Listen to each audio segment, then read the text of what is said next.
Hey, Caitlyn. I was reading through your writing here, and I agree. There's a few things here that I think would be more beneficial to change.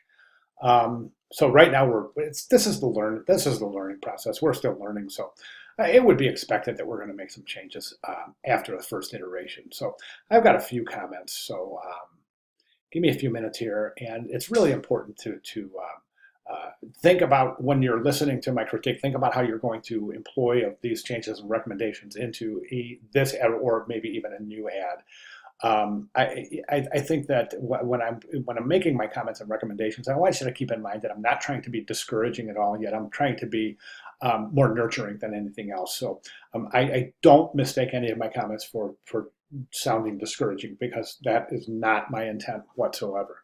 Let's go ahead and jump over to the work. I've got the magazine ad up right here, and I think that you've got a good technical foundation. I think everything is, the masked image works. It's placed beautifully. The logo is placed quite well. There's no distortions there. Typography is set pretty good. There's no distortions or anything really to speak of there.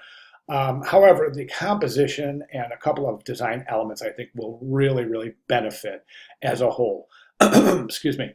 The one thing I'm seeing is, and I mentioned this in grading, is I don't see much connection between the masked image and the promotion.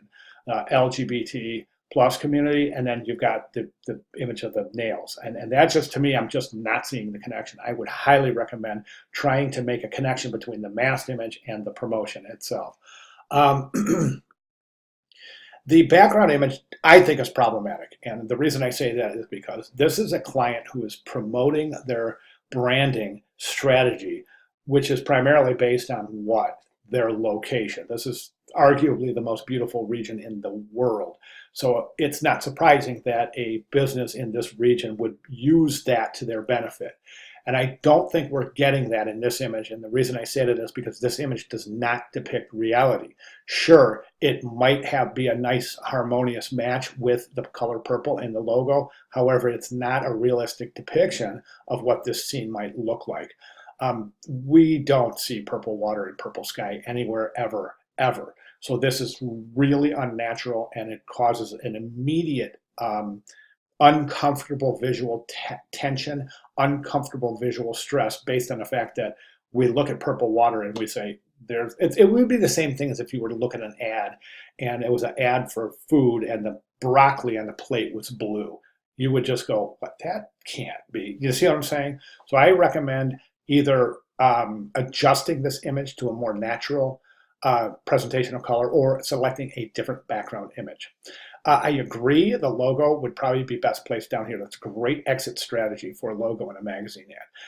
I want you to print this work out and take a look at it. Be sure you print it in quick draft in black and white mode, because the typography is just enormous. And quite often I recommend students to print their work out in black and white, just so you can see how the type behaves in print. Quite often on screen it looks much smaller than it does on print. When you print this out, you're going to go, wow, that type is huge. And you're going to make adjustments accordingly. So recommendations for improvement. Let's do this.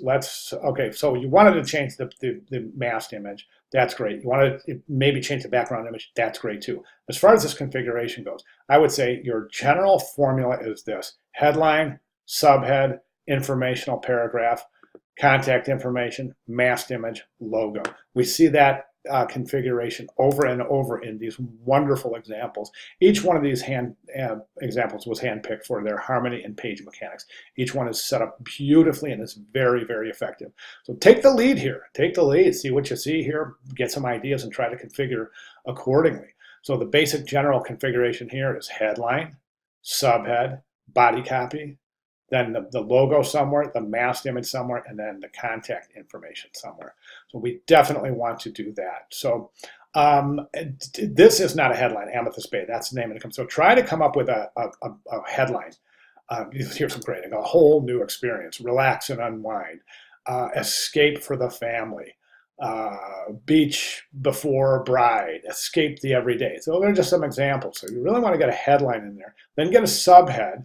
The subhead could be a segue between the headline and the actual branding attempts. So headline, subhead, then you could left align that. I think works out well. Then an informational paragraph, contact information, etc.